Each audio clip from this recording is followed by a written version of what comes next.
Seats.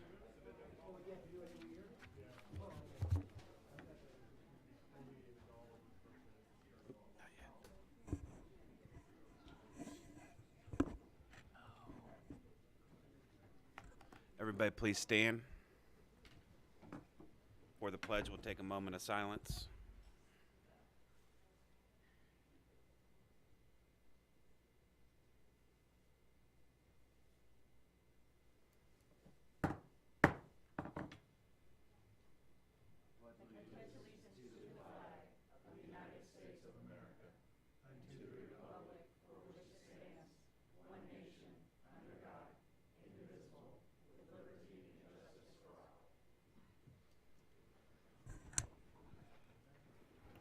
Roll call, please.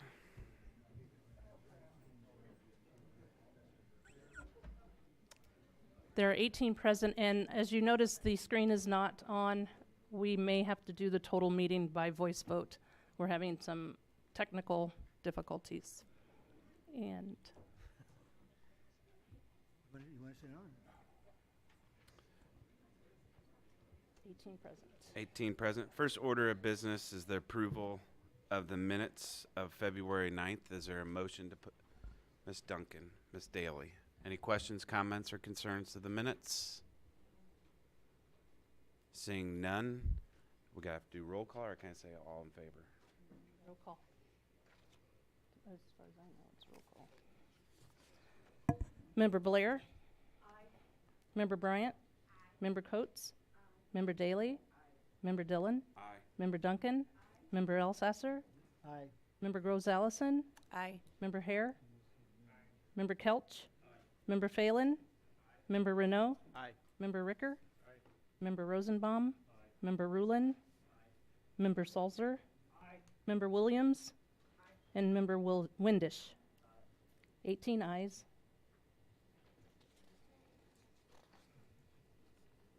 Next would be at proclamations and presentations.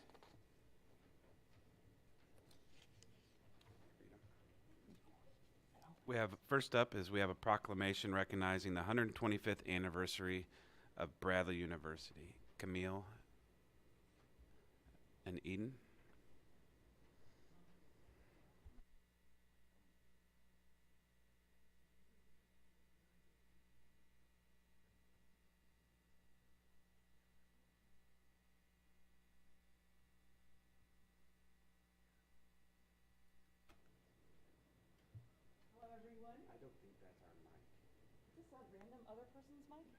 Oh, that's all right. That's ours. So we have two. That's it. I just moved it from over there. Okay. That's it. It should work. Yeah, it should work, because usually we just take it off. Not working? Maybe it needs a battery. That one's on. We'll just take this. All right, there we go. Hello, everyone. I am a proud Bradley employee of 16 years, and I'm here with board member Coates, who is a proud graduate of Bradley. And Bradley sits in your district, right? So let me read our proclamation to Cheryl Cox, who is our Chief Financial Officer and Chief Operations Officer at Bradley. Whereas in 1887, it says 1987, but I know that's not right. Lydia Moss Bradley founded Bradley Polytechnic Institute in honor of her husband, Tobias, and their 6 children, all of whom died before reaching adulthood. And whereas her goal was to provide young people with an education that would allow them the means to living independent, industrious, and useful lives. And whereas Bradley University consistently ranks among the top schools in the Midwest in major publications, including the U.S. News and World Report, Princeton Review, and Wall Street Journal. In addition to these honors, its Fulbright program was ranked 6th in the nation.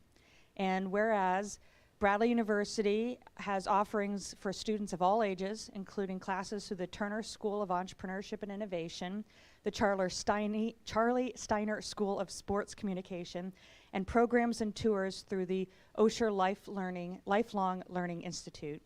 And whereas students, student athletes, and faculty and staff have a legacy of nationally recognized achievements. Bradley's speech team holds over 40 national championship titles, and the Bradley sales team has the honor of being the first back-to-back national champions of the National Collegiate Sales Competition. And whereas student athletes have seen success with men's basketball and their 9 appearances in the NCAA tournaments and the 2-time appearance of Braves baseball in the College World Series.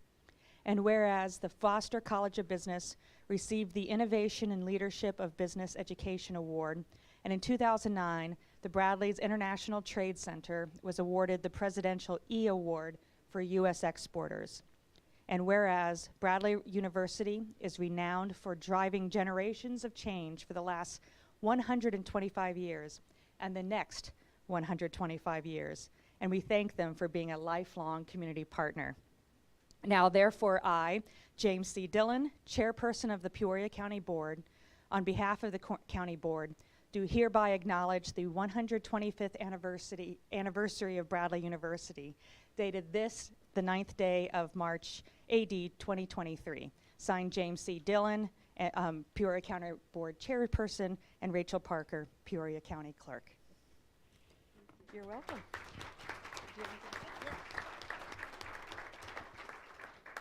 Thank you very much for the recognition. Thank you very much. And as Chief Operating Officer and Chief Financial Officer, we look forward to the next 125 years as well. There's so much more to come. Thank you very much.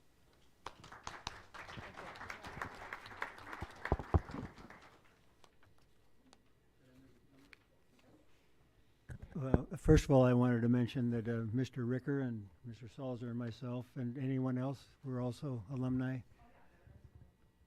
there at Bradley. And then what comes to my mind, of course, first of all with Bradley is the basketball team. And, you know, you have Chet Walker and Hersey Hawkins, who were two of the, Chet Walker was one of the best NBA players, you know, in many, many years. I mean, and there have been a lot of other good ones. And then Hersey was the National Player of the Year, his senior year. And but I also wanted to mention that, you know, when I just growing up around here, you know, seeing my friends at church or, you know, in college or whatever, I say, where'd you go to school at? And a lot of them were mechanical and electrical engineers, and they went to Bradley. And what a huge advantage, because most of them stayed here and worked for Caterpillar. And so to have this institution and be able to educate the young men and women and to have them stay here is a huge, huge advantage for this area. And so God bless the Bradley family for their foresight and their vision.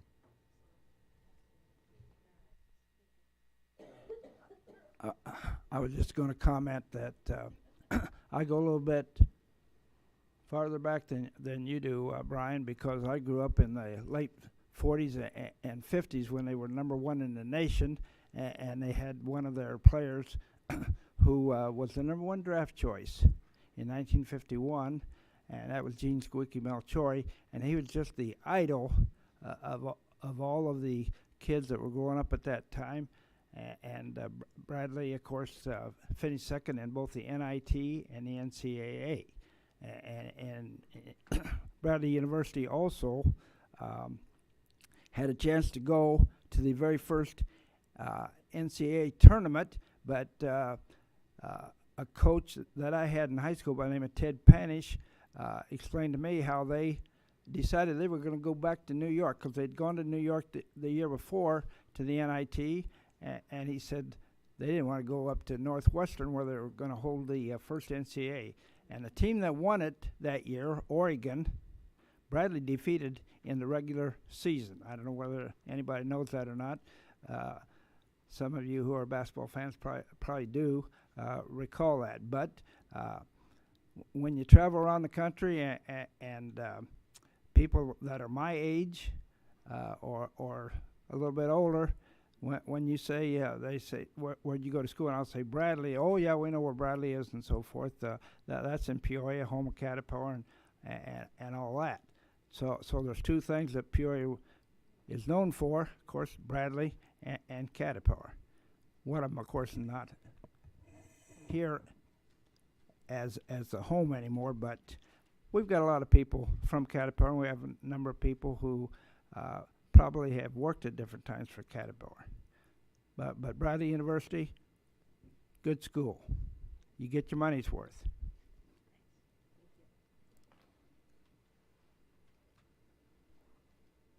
Thanks, Coach. Next up, we have a proclamation recognizing March 12th through the 18th, 2023 as Multiple Sclerosis Awareness Week. Welcome, Brian.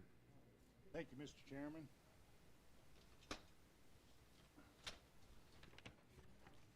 I'm going to stand and then I'm going to sit. No, you go first.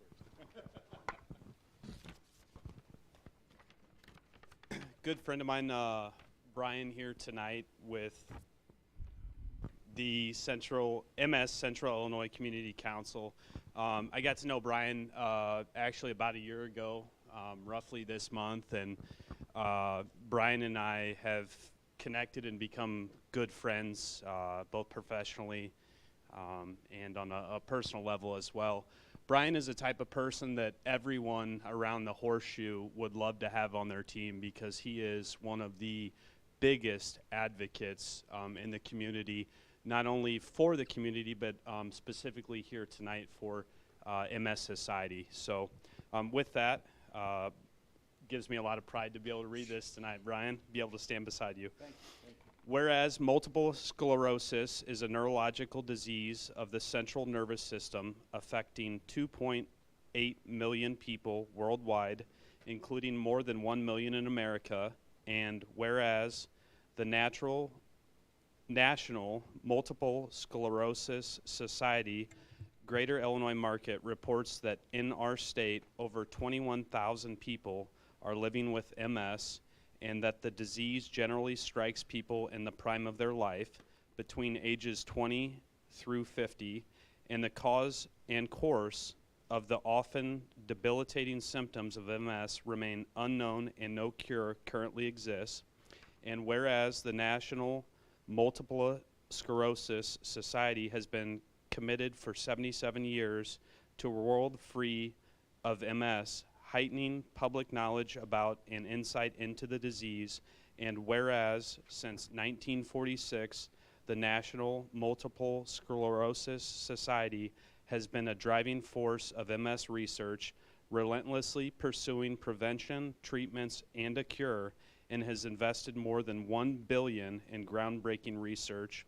And whereas funds raised through the National Multiple Sclerosis Society fuel 42.1 million funding 380 research projects at the best medical centers, universities, and other institutions throughout the U.S. and abroad, leading to many breakthroughs in the treatment of MS. And whereas stopping MS in its tracks, restoring what has been lost, and ending MS forever is the mission of the National Multiple Sclerosis Society, and one of that all Americans and Central Illinoisans should support. And whereas Peoria County recognizes the importance of finding the cause and cure of MS and expresses its appreciation for the dedication that the National Multiple Sclerosis Society Greater Illinois Market has shown towards creating a world free of MS. Now, therefore, I, James C. Dillon, Chairperson of the Peoria County Board, on behalf of the County Board, do hereby acknowledge March 12th through the 18th, 2023 as MS Awareness Week, dated this 9th day of March AD 2023, signed James C. Dillon, Peoria County Board Chairperson, Rachel Parker, Peoria County Clerk. Congratulations.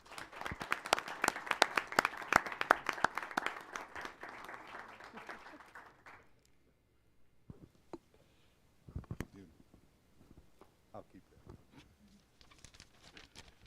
that. Thank you, Danny. Mr. Chairman, Peoria County Board members.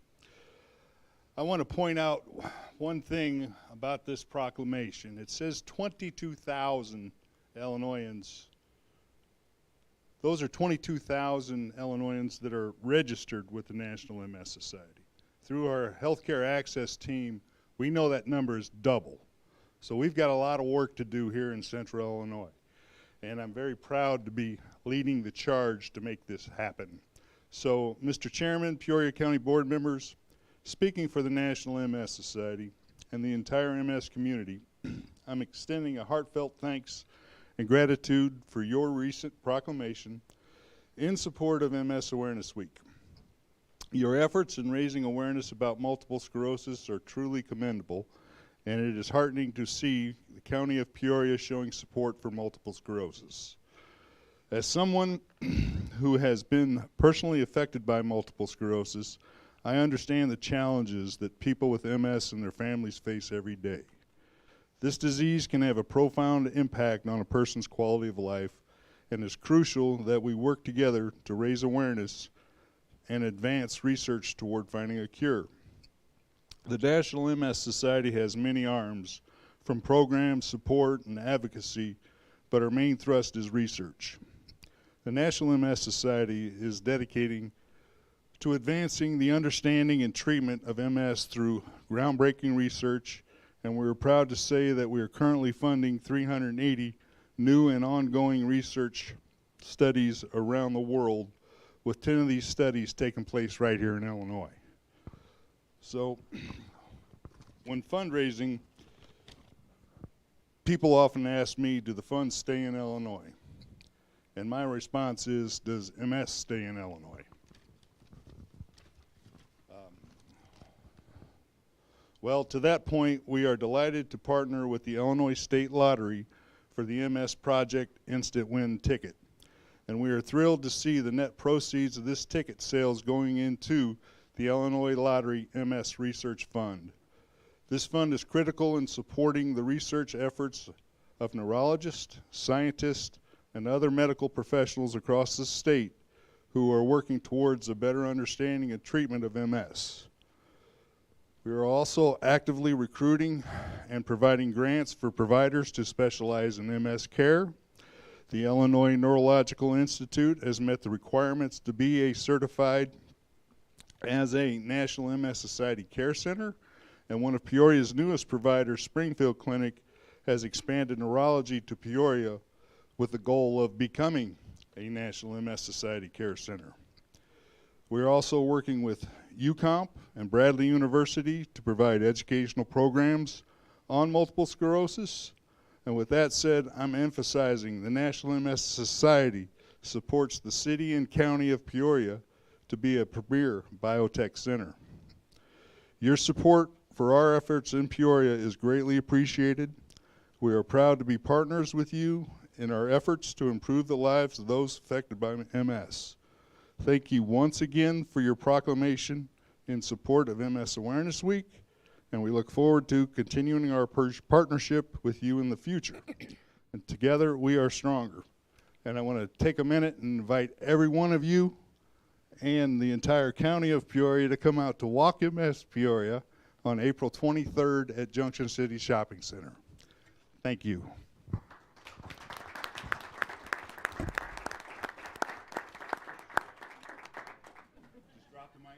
Brian, thank you for coming. If you haven't met Brian, his passion is unparalleled. The amount of work that he does to promote and bring education to MS for the community. So Peoria is very lucky to have you in this community, and thank you for coming. One west side or another. What's the time on your event? Sorry. Good call, Danny. Thanks. So the festival side will open up at 12. The walk will start at 1. We're shutting down Prospect. We're going to go to Tower Park in the Heights, turn around and come back to Junction City and celebrate MS in our community.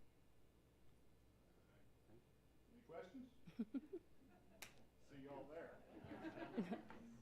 Next is citizens' remarks. We had 3 public comments.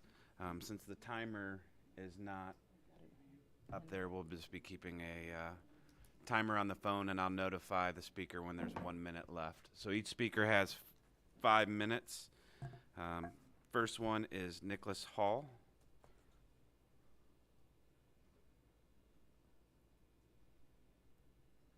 Up here.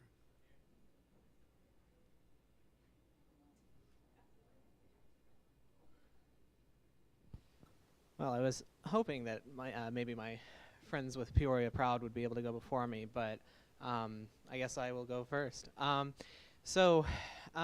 here to speak to the board to bring attention to an issue that you may not be aware of. Within the Peoria County's health plan for their employees, there has been an exclusion of gender-affirming care for your employees. This would put the burden of the cost upon them if they were to seek such care. One of the things that I want to speak on with this as a citizen who cares about this and who has friends within our community, our neighbors, that might be affected by such decisions as this. What we're seeing in our country right now is a massive increase in violence against people who are trans, people who are gay or otherwise LGBTQ.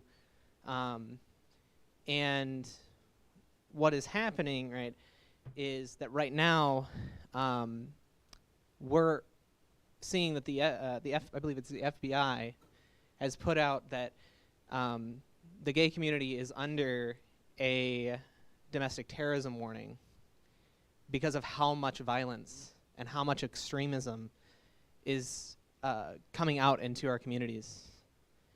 From people that want to see gay people, trans people, lesbians, bisexual people go back into the closet. They want to see people who are trans dead. They're attacking drag events. They're standing outside with guns, attacking people, getting in fights. I remember growing up, I'm a millennial, 1996. I remember watching, when I was, I believe, around like 6 years old, the Twin Towers falling down. And I remember that our country, the common line was, we don't kowtow to terrorists, right? We don't negotiate with terrorists. We don't give in to their demands. And by excluding trans-affirming care, we're giving them exactly what they want. By excluding health care for people who are trans, we are giving people who would like to see our trans neighbors dead exactly what they want. And so you'll hear from Peoria Proud after me, and they'll tell you a little bit more about that, about the exclusion of this healthcare in your plan. But I know that there are people in this room that do care about these issues and that would like to see this addressed. And so I hope that after hearing from them tonight that you will take action, that you will make an effort to address this gap in your healthcare plan, and make sure that our neighbors who are trans, that they are able to get the healthcare that they need. The American Medical Society has come out a little while ago. I don't remember the exact year, but they've made it very clear that this is life-saving. This is something that prevents things like suicides. We need to fill this gap for our community. The county cannot go without providing these kinds of things to your employees and to the people that work here and serve our city. And this will affect employees of yours. So I ask you to really take a look at this issue, pay attention to the people that come after me and what they have to say, and talk with them afterwards so that they can provide you more information. Thank you.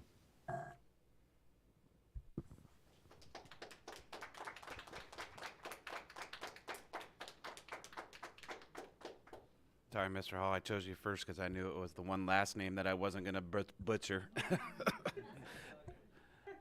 Marshall Seidel.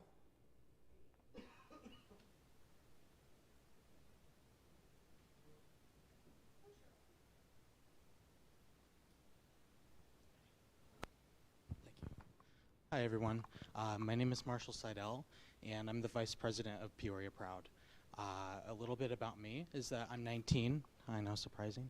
I love to cook. I love to skate. I love video games, and I collect things. And when I'm not studying business administrations at ICC, I'm acting as a very fierce advocate for my community, the queer community, and multiple communities of color. I'm a transplant here from Colorado Springs.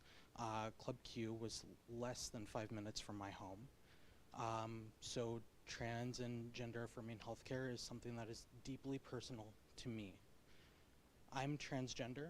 I have been on hormones since I was 13, and they have impacted my life for the better. I have been able to help raise about $100,000 for queer youth in the region of Pikes Peak, so Colorado Springs area. And something that we have realized while raising this money is that, you know, queer people need healthcare. Queer people need gender affirming healthcare. And that's not something that's specific to Colorado Springs. That's something that is just worldwide.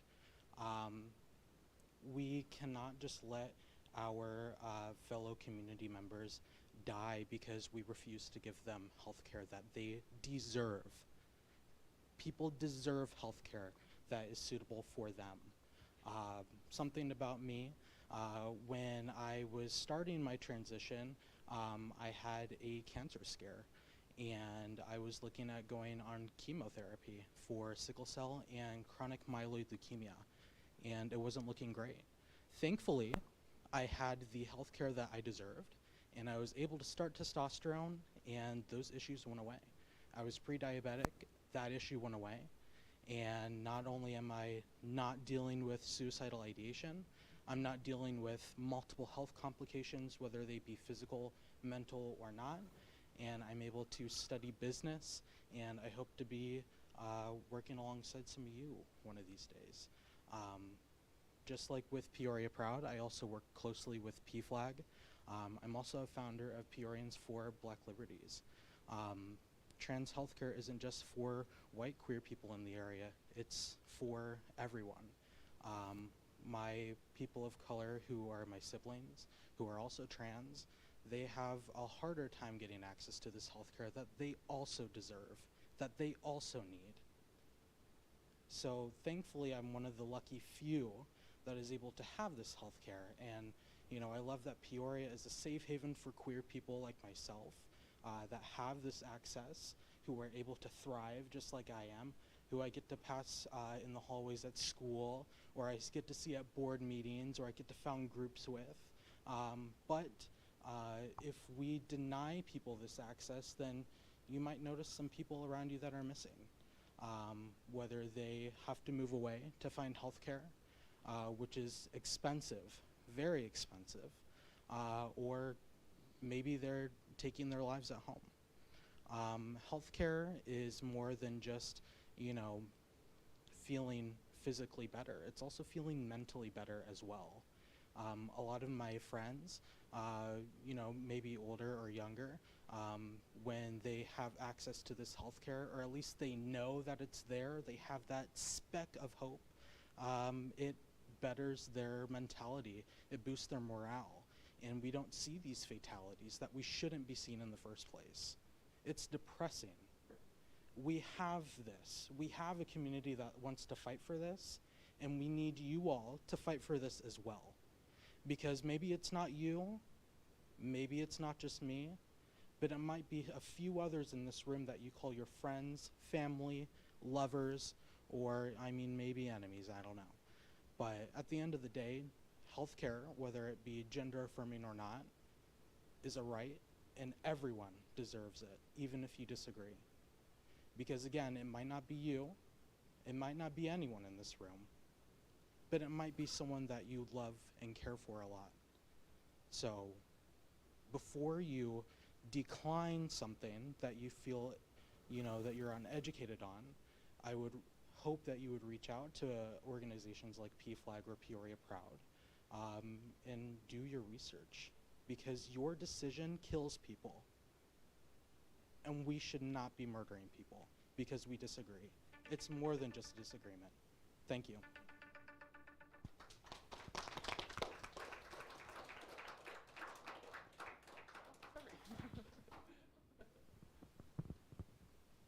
Next up is Cassie Lucchese? Lucchese. It's honestly how I chose them by last names. No, it's the story of my life. Thank you, Mr. Chairman. Thank you, board, for having us. My name is Cassie Lucchese. She, her pronouns. I am the president of Peoria Proud. Thank you for having us tonight. I'm going to read for you the letter that Peoria Proud, along with Equality Illinois, P-Flag Peoria, the Peoria Transgender Society, Peoria CPUSA, Sorrow Earth Publishing, River City Rainbow Collective, Peorians for Black Liberties, National Multiple Sclerosis Society, and Change Peoria, along with many other individuals in the community penned. Dear Peoria County Board, we are writing, no, that won't work. We are writing you to express our deep concern with the Live Well Peoria County Employee Wellness, qualified high deductible plans, exclusion of gender affirming care. This can be found in your healthcare policy under healthcare benefits, limitations and exclusions, section 9.46. The policy negatively impacts your employees' health, quality of life, and is exclusionary policy that does not promote diversity or equality within the workplace. This policy is also a violation of the Illinois Human Rights Act and prohibits discrimination based on sex, gender, including gender identity. At a time when LGBTQIA+ communities are being attacked at an unprecedented level across the United States, as evidenced by the Department of Homeland Security's designation of the LGBTQ people as current terror targets, we urge the board to express its commitment and support to the LGBTQIA employees. As a local advocates in the Central Illinois region, we are dedicated to promoting an equitable quality of life for all of those who live, work, and play in the geographical area. This policy directly and negatively impacts at least one of your current employees and their family. This healthcare clause causes undue and unavoidable stress for your employees and has the potential to create a hostile work environment for those who identify as transgender or seek to provide needed medical coverage for their family members. It has the disparate impact to disrupt your employees' ability to focus and complete their duties to the best of their ability. To quote the introduction of this policy, this plan represents the best efforts of the county to provide its employees with their dependents with the best possible healthcare benefits at an affordable cost. We urge Peoria County to revoke this policy exclusion, specifically item 9.46 under the exceptions on page 27. We were encouraged at the meeting on October 2022. The board hired a diversity, equity, and inclusion officer, the first time this position has existed in the county. In this world, and with a diverse workforce already in place at the county, this act demonstrates your commitment to providing the best services possible to the public. Andre Allen will be Peoria County's first Chief Diversity, Equity, and Inclusion Officer, and Scott Sorrell, Peoria County Administrator. He brings to this position not only his experience in the DEI realm, but an extensive community engagement background. I look forward to him joining Peoria County's senior management team. The external-facing commitment to service must be reflected internally for your employees at every level. Peoria Proud, a nonprofit in Central Illinois dedicated to advocacy, education, and social engagement for the LGBTQIA community, along with its partners, Equality Illinois and those listed before, urge you to immediately act to ensure that your LGBTQIA employees that you support your LGBTQIA employees by removing the harmful carve-out to your healthcare policy that excludes life-saving, gender-affirming care from its coverage. Thank you for your consideration, and we look forward to working with you and in your response. Absolutely.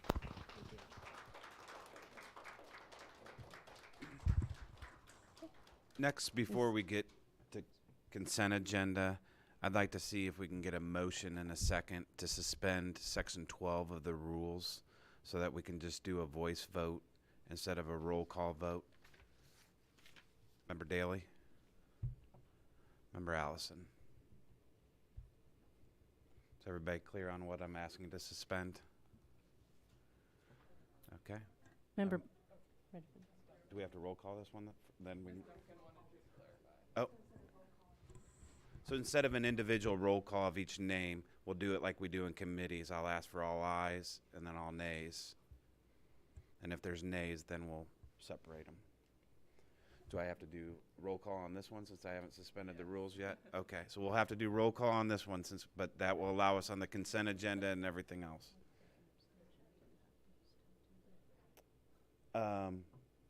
And then I'll ask for an abstention if there is an abstention. There is one item here later that will need to be an abstention. So please let me know. Member Blair? Aye. Member Bryant? Aye. Member Coates? Member Daley? Member Dillon? Aye. Member Duncan? Aye. Member Alsasser? Aye. Member Groves Allison? Aye. Member Hare? Aye. Member Kelch? Aye. Member Phelan? Aye. Member Renault? Aye. Member Ricker? Aye. Member Rosenbaum? Aye. Member Rulin? Aye. Member Sulzer? Aye. Member Williams? Aye. And Member Windisch? Aye. 18 ayes.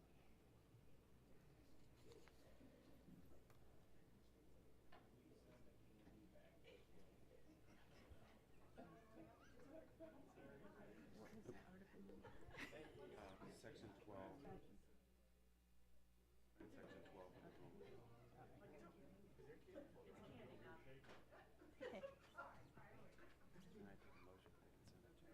Member Coates sent it the wrong way. It has not made its way back this way.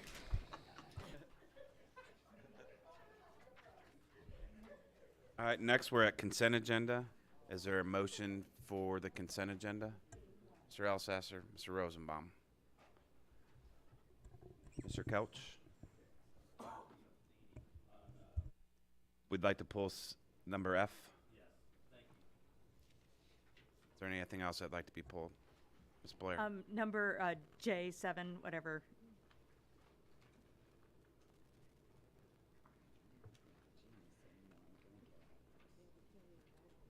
Any other items to be pulled? Seeing none. All those in favor? Aye. Aye. All those opposed? Ayes have it. That is much quicker. Yep. You want me to read them so that way you can do? Okay. What? Fine. Okay. Beagle? Okay. A resolution from your infrastructure committee recommending approval of quotations received from Pavement Maintenance Services, Henry, Illinois, and Porter Brothers Asphalt and Sealing, Rock Falls, Illinois, for township motor fuel tax.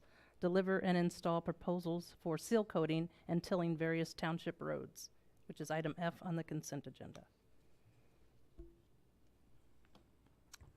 Questions, comments? Mr. Couch and Mr. Windisch, would you want to state? I will be abstaining, Due to, being a road commissioner. okay. Is there Mr. Alsasser, Mr. Salzer?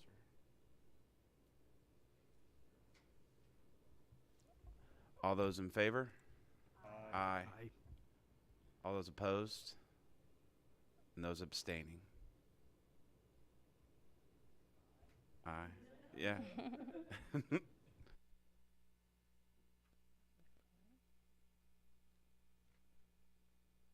16 ayes and 2 abstentions.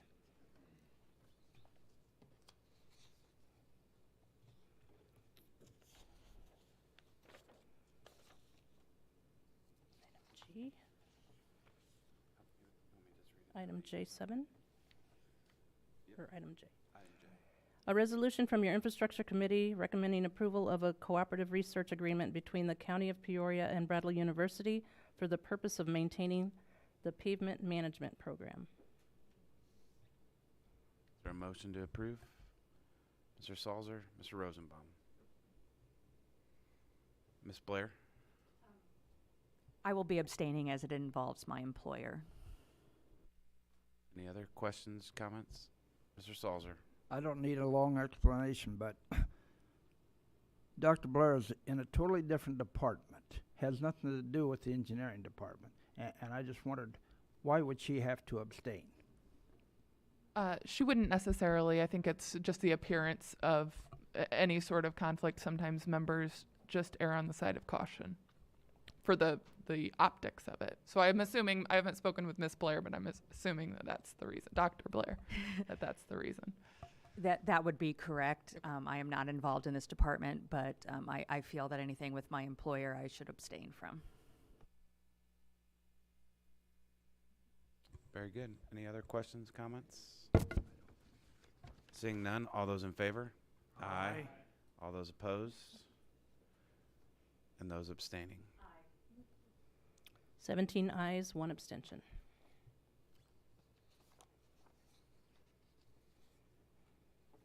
Next we'd be at zoning ordinance and resolutions.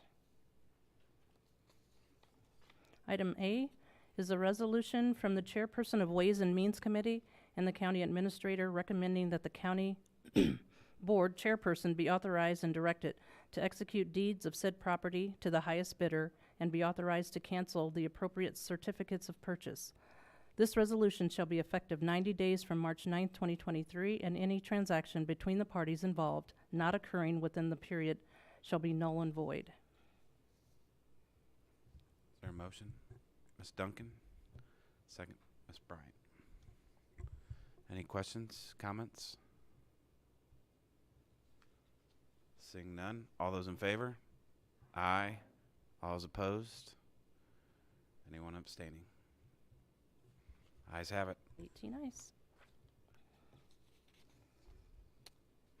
Item B is a resolution from your infrastructure committee recommending approval of a project development agreement and power purchasing agreement with Hawk Altolo Solar Development Partner for the solar photovoltaic project at the Peoria County Highway and Juvenile Detention Center locations.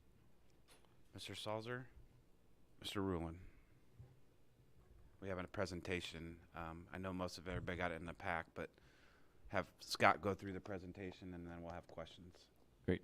Thank you, Mr. Chairman. So, yes, board members should have received an email earlier today. It's available on your iPads in the Good Reader app, so if you haven't refreshed that, you go ahead and do that. It's also obviously up on the screen.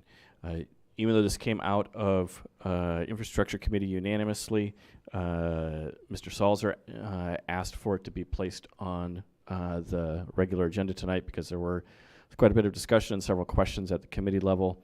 And Chairman Dillon asked for a short slide deck to run through all of the various components and hopefully answer most all of those questions that were raised at the committee meeting. So we'll quickly run through that for you, starting with what is Solar for All. Illinois Solar for All is an incentive that the state has created to make solar available for public facilities, to make it more affordable with increased incentives when the location is in an environmental justice community. For reference, the two sites that we're talking about this evening are in a designated environmental justice community. The eligibility requirements are that for the property to qualify, again, is in that environmental justice community and be occupied by a critical service provider, of which the Juvenile Detention Center and the Highway Department are. Net metering is a concept that is talked about quite a bit in solar. That's the ability to bank excess energy during a high production as a credit to be used with our annual term. The term can begin in either April or October of each year. How the program works is by vetting approved vendors such as Hakatolo that meet program requirements for workmanship, participant savings, and consumer protections. We can expect to save a minimum under the act that created Illinois Solar for All, a minimum of 65% on energy costs. The system that we're presenting tonight will be designed to capture and use 90% of last year's demand for each of those two facilities, the juvenile detention center and the highway department. All energy use may be offset, but operationally the costs just don't pencil out to being zero. Oops, there we go. I forgot to advance it. My bad. So what are there's two types of project delivery methods in Illinois Solar for All. The first is a power purchase agreement. In this type of an arrangement, and specifically for what's before you in this motion tonight, is for us to enter into a master development agreement with Hakatolo. They would build, own, and operate the asset, which is the 2 solar arrays. That includes the maintenance and the insurance related to the ongoing operation of that asset. For us, under a power purchase agreement, there is 0 upfront cost. The energy that the solar panels generate is sold back to us as the owner at a reduced rate that will not exceed 35% of the lifetime energy costs over a 20-year period. The long-term agreement includes, as I said, maintenance and decommissioning at the end of the useful life of the panels. The county, as the property owner here, can end the power purchase agreement by purchasing the depreciated asset or the arrays at predetermined times. And the choices are 5 years after the panels are energized and goes live, or 10 years after that period. At those two markers in the future, the price would be based on a fair market value plus any collateral payment for the Illinois Solar for All contract completion. The other delivery method is what's called a cash purchase. That's where we would make the capital investment to purchase, operate through the entire life of the panels up to decommissioning. We would be responsible for the annual maintenance costs and the insurance costs related to the ongoing operation of the solar array, the asset. For energy offset, all of the generation is owned by us, which does reduce our energy costs. We would purchase, or a county purchase in this instance would allow us to receive the federal investment tax credits that would be paid 6 to 9 months after the solar panels are energized. We would have an obligation to deliver the solar renewable energy credits, or SRECs, for the first 15 years. And then the collateral payment is payable at the end of that 15-year period. That clock starts ticking once the panels are energized after construction. We also, though, are on the hook for decommissioning costs, but we would be eligible for any scrap or recycling incentives 20-plus years down the road from now. This chart just summarizes everything in a side-by-side fashion that I just walked through with you. So, owns and operates. It's either the developer, Hakatolo in this instance, or us. Energy offset. If Hakatolo owns through the power purchase agreement, they own the energy, they own the asset, and then they sell it back to us at a reduced rate. If we do the cash purchase, we own the energy.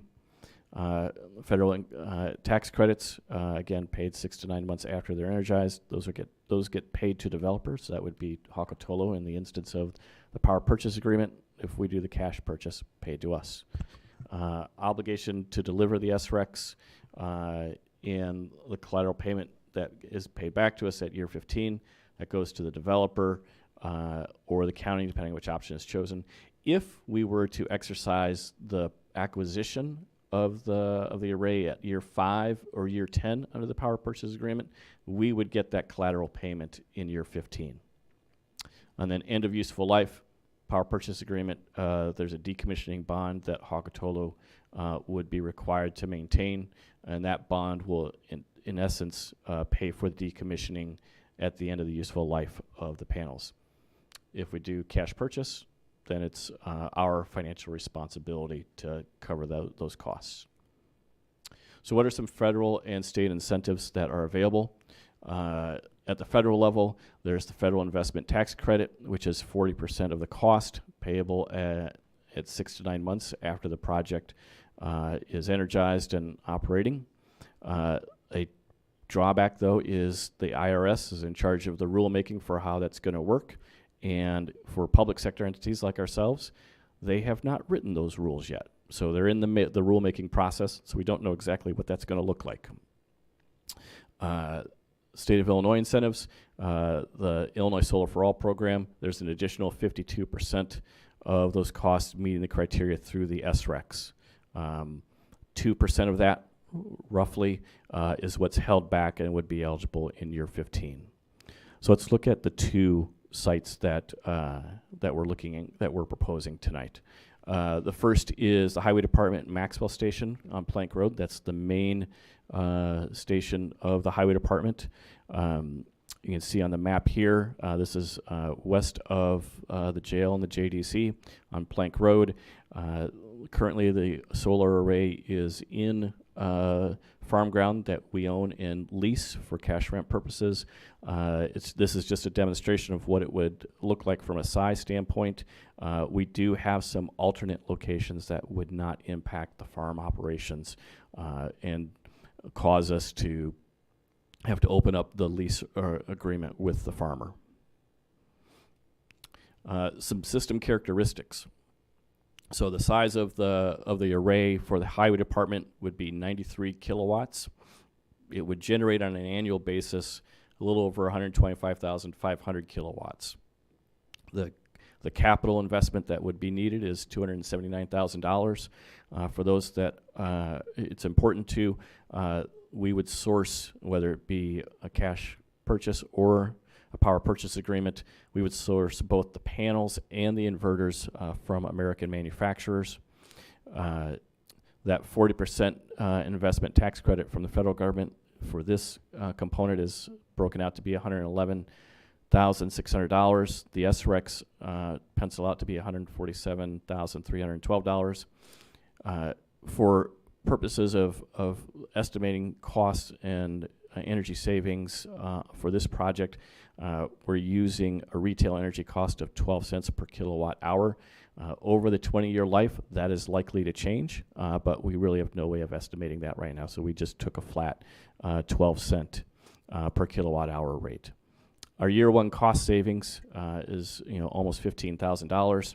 Our initial SREC payment that we'd get back is just short of $22,100, and then we would see quarterly REC payments, a little $52.17. That collateral payment in year 15 is $7,366, and then annual maintenance costs and insurance costs, and these are numbers that have been estimated by Hakotolo, are each at $1,395. So from a cash flow perspective, we did this is cumulative cash flow. What was in the packet and what was provided in the weekly update last Friday has more detail, but we, for the purposes of the slide deck tonight, we showed the cumulative over the 20-year expected life, showing the three options under the power purchase agreement or the cash purchase option. So the PPA cost, you can see there varies depending on which option we would choose. The utility costs avoided are the same regardless of which option being chosen.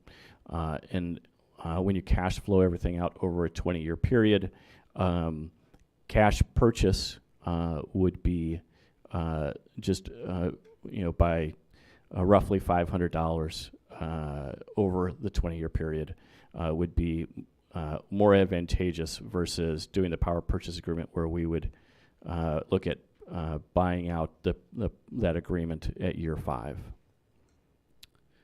All right, let's look at our other property that we're considering tonight, and that's the Juvenile Detention Center at the corner of Maxwell and Plank Road. Again, you can see the array. This again is for demonstration purposes, about to show you scale and how big it would need to be. And again, we've got a couple of alternate sites where we don't have to impact the farm lease. So a much larger array because the load and the need for electricity at the JDC is much larger than the highway department. So this is sized at 450 kilowatts, which means it's going to generate 607,500 kilowatts per year. It means also that the project cost is larger. The capital investment is $1,350,000. Again, American manufactured panels and inverters. The federal tax credit, $540,000. The SREC, $712,000, $800,000. Again, the retail energy cost is consistent. A year one savings, we would expect to see $71,685. The initial SREC payment is just short of $107,000, with quarterly payments after that of $25,245. That collateral payment in year 15, $35,640, and then maintenance costs and insurance costs, again estimated by Hakatolo at $67.50 each on an annual basis. As we cash flow this one out, you can see that the cash purchase is at space level is the most cost advantageous, followed very closely by less than about $50,000, $52,000 thereabouts, with doing the PPA and and buying Hakatolo out at year 5. Next, what we've done is we've combined the two data sets for you, just to kind of give you a total summary.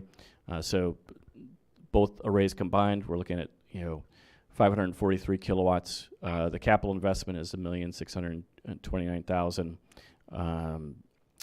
and then so on and so forth. What I really want to focus on before we move to some frequently asked questions that we had coming out of the committee meeting is this here, and this is cash flow.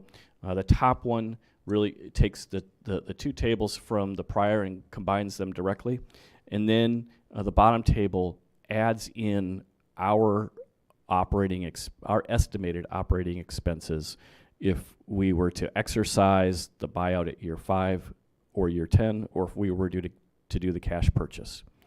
And looking at those numbers, when you apply those operating expenses to the project, the net cash flow pencils out that the power purchase agreement is definitely the way to go, and it would be to our financial advantage to have Hakatolo own it for the life, followed next by us buying them out at year 10.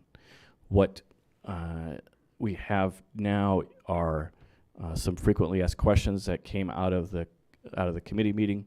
So why should we be doing this now? There's 4 reasons that the staff identified for this question. The first is you do have an adopted sustainability plan that has in it a defined objective to increase our own use of renewable energy for our facilities and our internal operations.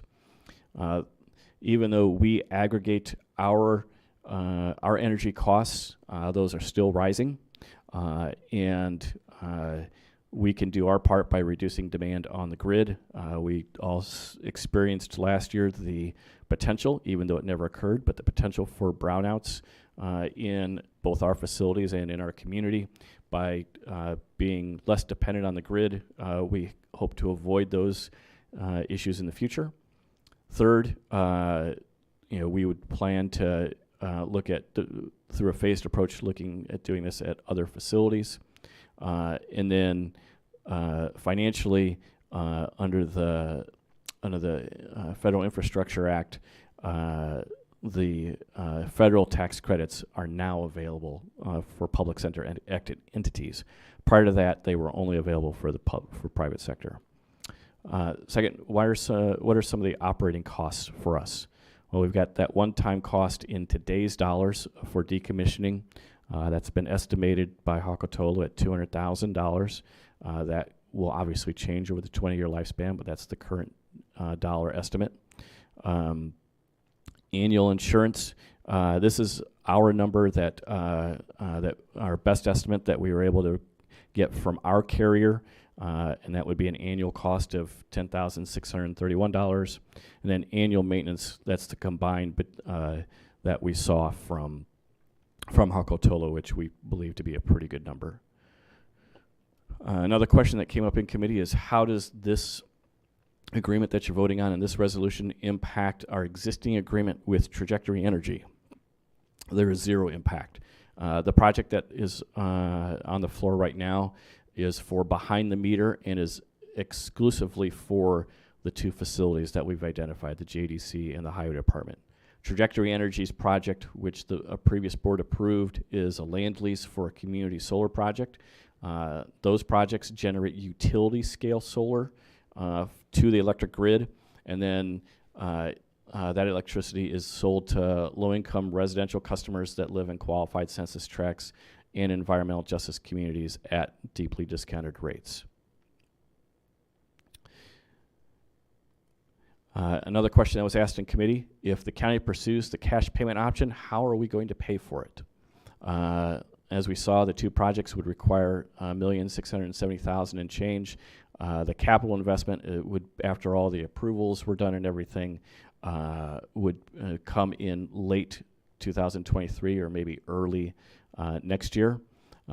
Staff there's three options that we've identified. The first is you could defer the capital improvement projects that you budgeted from the capital replacement fund this year to get to that 1.6 million number.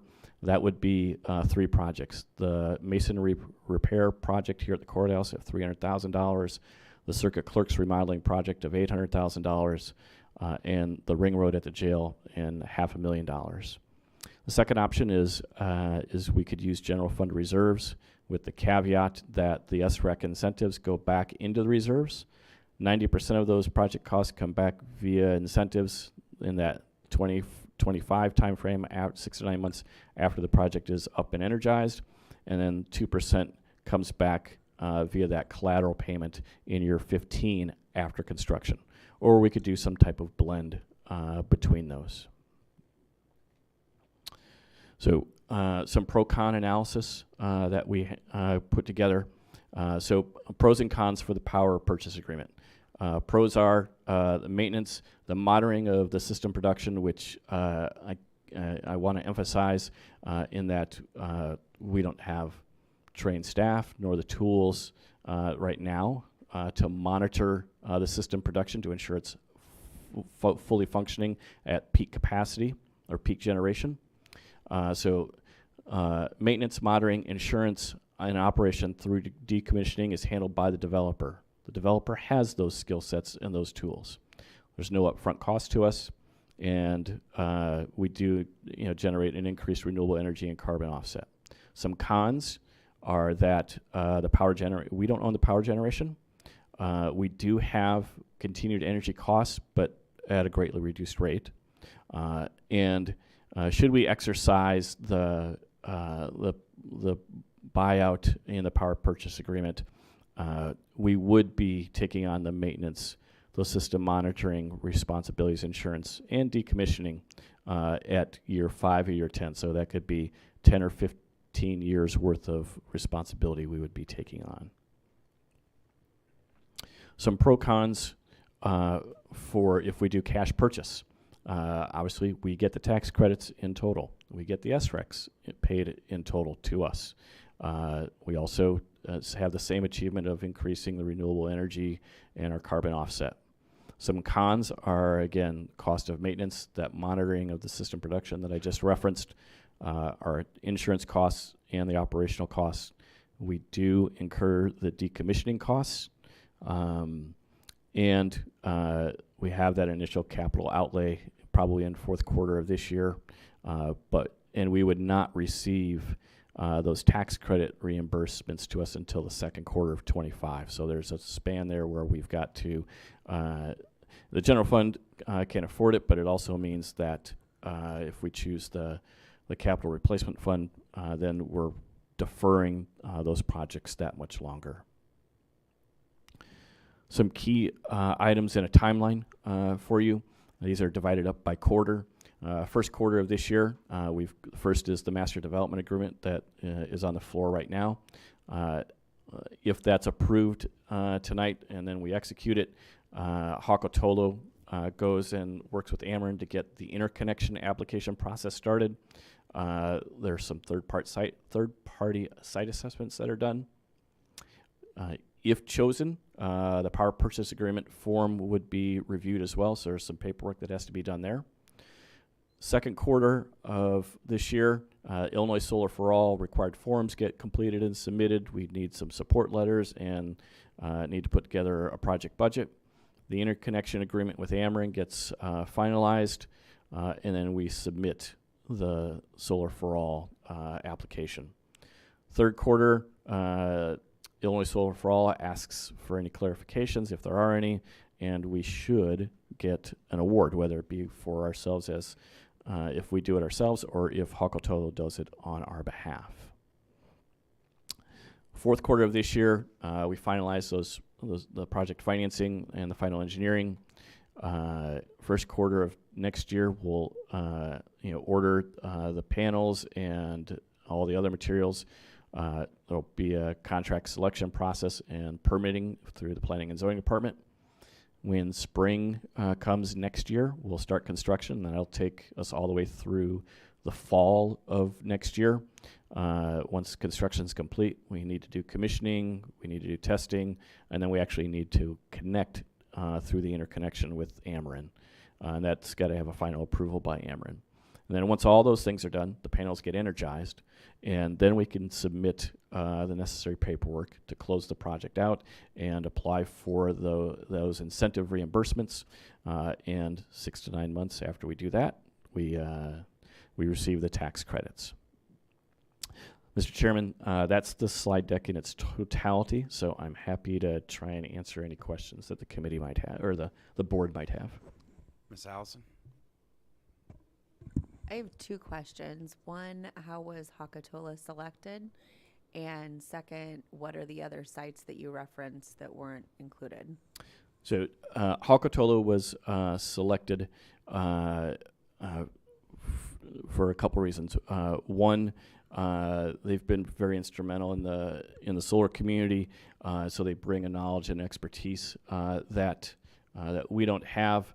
And secondly, they, quite frankly, they were first to the gate. We limited the scope of their agreement to just these two properties, knowing that we would want to provide opportunities to their competition here in the community.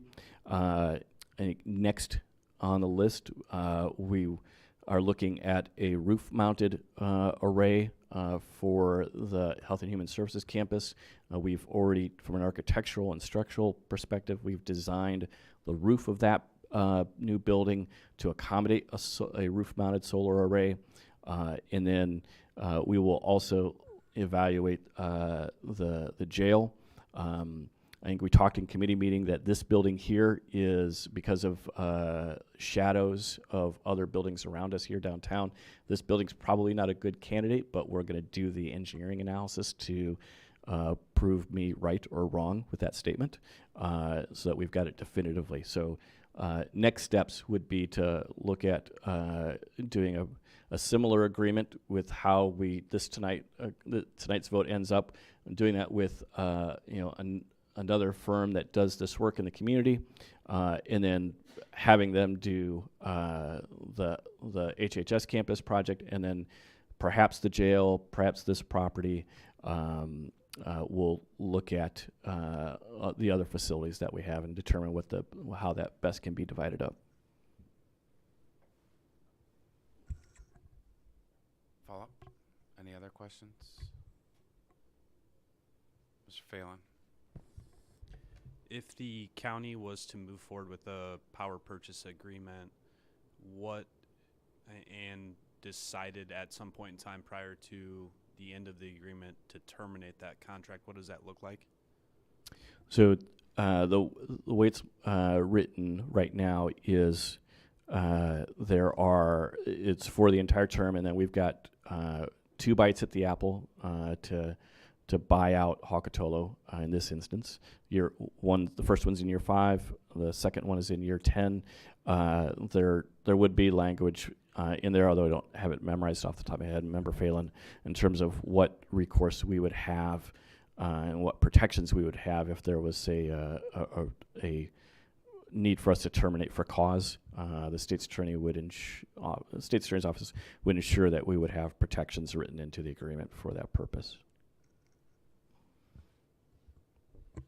Mr. Hare. Thank you, Mr. Chairman.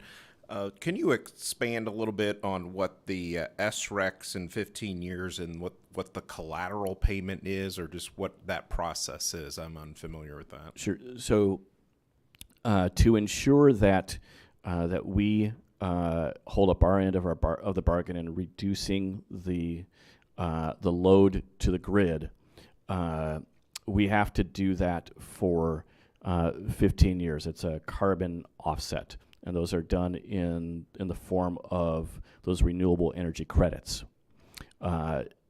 We have an regardless of whether we do the power purchase agreement or we do cash purchase, we have an obligation by participating in the program and getting the incentive to make those available for 15 years. And the carrot and the stick is they give us most of the incentive as a reimbursable at the front end, but they hold that collateral back until year 15, where we get the last 2% as collateral. And then after that, we're free and clear. We've generated the carbon offset necessary to have participated in the program. The way panels are manufactured today, the contract is for 20 years, but the useful life of the panels is probably going to be 25, perhaps a little bit longer than those years. So we'll continue to generate solar and reduce that carbon footprint well beyond our contractual obligation for the Illinois Solar for All program. Is there any other questions? Mr. Rosenbaum. Thank you, Mr. Chairman. If we were to buy the system ourselves, how many FTEs would it take, and are they available to do the maintenance and all that? It's one of those things, we've got too many projects that need to be fixed. I tend to not want to take on more that if we don't take care of them, then they don't work, and then we don't see these benefits. So I would like to be maybe not conservative, maybe be overly cautious, and maybe we'll take 2, 3. Is that going to be enough? And as you mentioned, there may not be people available that can do that, then we may be biting off more than we can chew. Right. So on the maintenance, so the whether it be the ground maintenance or maintaining the panels and whatnot, probably not enough work there for a full-time job. So we would want to try and integrate that into an existing job description, probably somewhere in the facilities department. But there's enough work there already that myself or a future administrator might come to this board or a future board and say, there's that workload has added just enough that we need to we're going to ask for an additional position in the facilities department, even though the work that we're talking about is probably not 40 hours a week. In terms of the system monitoring, again, not a 40-hour a week job, but today we don't have anyone on staff with the skill set nor the tools to be able to do that. And so, whether we acquire those, have one of our team members acquire those skills and the technology tools to do that, and train them. There's a cost to that. Maybe an option also is we would contract that part of it out. But I would say that I think Mr. Rosenbaum, you've known me long enough. I'm not going to come willy-nilly asking for more staff, but these are this is something that's a little bit beyond our current skill sets. I should clarify, because that was one of the things the committee debated extensively back and forth for a couple months. And Jason Hawksworth's here, would happy to answer any questions. And Becca did a remarkable job of getting back, and both of them spoke. Tolo's based out of Peoria here, been a long reputation, 10, 15 years, local company. And we're doing these projects before there was even credits probably out there available. So the reason we chose debated back and forth between the power purchasing agreement or us owning it was exactly that, Paul. We're not going to be having employees maintaining this. This is part of Hakatolo's. When they own it, they will maintain it. So the question of whether employees or maintenance, that would be a board discussion 5 years down the road or 10 years down the road. That was one of the key arguments why wouldn't you take the tax credits, is that we don't have the expertise to maintain it. What happened if a tornado came through or hail damage and trying to replace that? So that's what we felt more comfortable for at the committee. We had 2 extensive months of questions and answers and going back and forth, and I think actually the first month was when the proposal was even brought to us and saying, here's what we're looking at and here's everything else. So I know we were just talking about employees, but there will be no employees or time frames from our employees on what we're agreeing tonight. Tonight is agreeing to have Hakatola own, operate, and maintain. Mr. Rosenbaum? Yeah, that is, maybe it wouldn't take one employee, but you're going to have to, if we were to own it and do it, it would have to have 3 to 4 employees trained on it, because they're either sick, on vacation, there's other stuff going on, and they can't do it. So I was, that answered my other question, that we're not looking to do, it's not that I don't see the benefits, but I'm just, that probably makes it a lot easier knowing that we're not going to do it up front. So, okay, thank you. Mr. Hawksworth could probably explain further if the board wanted, but these are not designed to be having continuous maintenance or employing a person. I mean, it's basically checking on computer system working, some visual eye tests, depending on the pollination plants they plant. I mean, I think we had the maintenance costs at less than $10,000, and that was people just periodically checking on the system. It'll be fenced off, I believe, from there, so it won't be open to public to be damaged, similar to the larger farms that we did. So, and I do believe most people that own these probably, and I don't know if Hakatolo is similar or not, but you can contract out with a contractor on any maintenance and try not to train necessarily if there was an issue. That would be what I would think we were visioning. Mr. Rulin? 2 questions. Number one, the 5 and 10 year buyouts. I assume that those are locked in the contract language and would not float regardless of the price of solar 10 years from now. So those are pre-agreed upon numbers? Those dates are, yes, and the clock starts once the system is energized. Does not start tonight. The dates, but the dollar amount that we've listed here, our buyouts are fixed price, and maybe that's a better question for... That would be probably a better question for Mr. Hawksworth.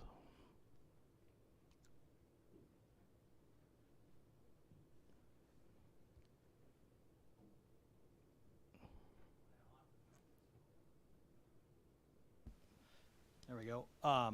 So I'd love to tell you that this was a simple answer, but it's not. And the reason that it's not is because the IRS actually requires that the buyouts at a later date are not predetermined within the power purchase agreement itself. Now, we have what we've done to kind of remedy that in the past is, because this question obviously comes up a lot. What we've done in the past to remedy that is we've entered into letters of intent or memorandums of understanding that determine how that purchase price is calculated. And the other guideline that you get from the IRS is how you determine fair market value. And one of the ways that they allow you to determine fair market value is by net present valuing the remaining cash flows in the agreement. So we know what the cash flows are in the long term of the agreement because we have a predetermined rate that we're selling the power for. So like I said, how we've mitigated this in the past is entered into a separate understanding agreement that says that we all agree that this is how we're going to determine the fair market value based on IRS guidelines. And so by that, I can tell you what the price will be, but it would not be a price that's stipulated in the power purchase agreement itself because the IRS mandates that. And to follow up on that question, does that letter of intent, that formula by which you calculate the value, does it take into account the degradation of the panel over its life? It does. For those of you that haven't maybe looked into this, a solar panel produces 100% of what you expect on day one. By year 25, it's something substantially less than that. So there would be a calculation in there to take that into account. That's correct. Okay. The other question, and again, it may be more better directed to you, and that is relative to the time frame that it takes to get one of these projects online. I understand that the tax credits and the SREC applications take substantial time through the state. If we enter into an agreement and any one of those elements does not get approved by, whatever unforeseen thing that might happen that it wouldn't be, does the contract become null and void? I mean, you guys don't want to proceed if you're not approved for the SRECs and the tax credit if you own it, and we don't want to proceed if we own it. I'm assuming there's a bailout clause in this contract that says if you don't get approval from the state and any governmental entity, that the whole thing stops and no money changes hands. Yeah, that's very correct. The contract has two periods, the actual contract period, and to Mr. Sorrell's point, the contract period begins the day that the system is energized. There's also a diligence period, and the diligence period, or the contract period, I should say, is contingent upon meeting those milestones and actually getting a project that's energized. If for some reason the incentives were not approved, as you stated, then yes, the diligence period would not be completed. The energization of the system would not be completed, and therefore the contract and the requirement to buy the power would never complete. There is always the chance that we could renegotiate terms, but at that point, frankly, I'm not sure. It would be advantageous to the county, but it is somewhat contingent on getting those incentives. Thank you. Any further questions? Mr. Alsasser. Well, is it better to rent your house or buy your house? Is it better to lease a car or buy a car? Lease a tractor, buy a tractor? 99% of the time it is better to buy than it is to rent or lease. But we're a governmental body, and so we don't belong in that business, of owning something like this. And I'm not sure how I'm going to vote tonight, even on the other one, because my email has been messed up, and I didn't get the edition that Scott has been going over, which is very, very educational for me. So I might not be prepared to vote tonight. Any other questions for staff or Mr. Hawksworth?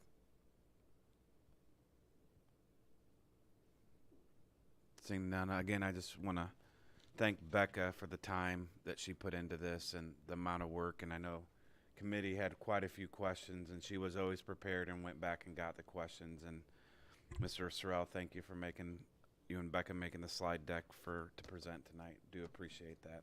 It's a little bit of a complicated thing to understand, so that's why we wanted everybody to see it again tonight. So seeing no more further questions, all those in favor? Aye. All those opposed? 17 ayes, 1 nay. 17 ayes, 1 nay. Next would be a suspension of rules. Is there a motion? Ms. Daly. Mr. Renault. Sure, for the audience. You're suspending your rules, which call for items to be voted on to come up through committee. Because of the timing of your next item, the disaster proclamation that comes from the state, you aren't able to consider it in committee. And so you're suspending your rules that say that you can, in fact, take this up tonight, even though it hasn't come through committee. Any questions? Seeing none, all those in favor? Aye. All those opposed?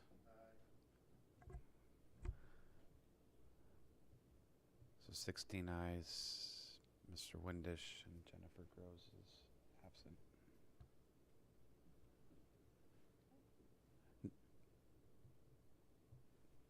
Next is a proclamation extending the declaration of emergency due to COVID-19, Peoria County, Illinois. Is there a motion? Ms. Williams, Ms. Blair. Any questions? Seeing none. All those in favor? Aye. All those opposed? Okay, so we got Brian, Paul, Windish, Mr. Hare. Is that correct for the nays?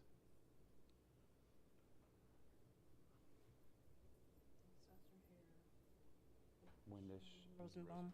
Okay. And then Allison's absent. Trying to help Clerk Parker along here. Miscellaneous and announcements. I'll start on this side. Mr. Phelan. The only thing I wanted to quickly bring up is I had a meeting at the coroner's office, and there was a lot of connectivity and network issues there. They said they've been dealing with IT, and there was a solution proposed in September that has not been put through. The only thing my thought was with the extra people in that building, if we could streamline that or get some attention on that, it might be helpful.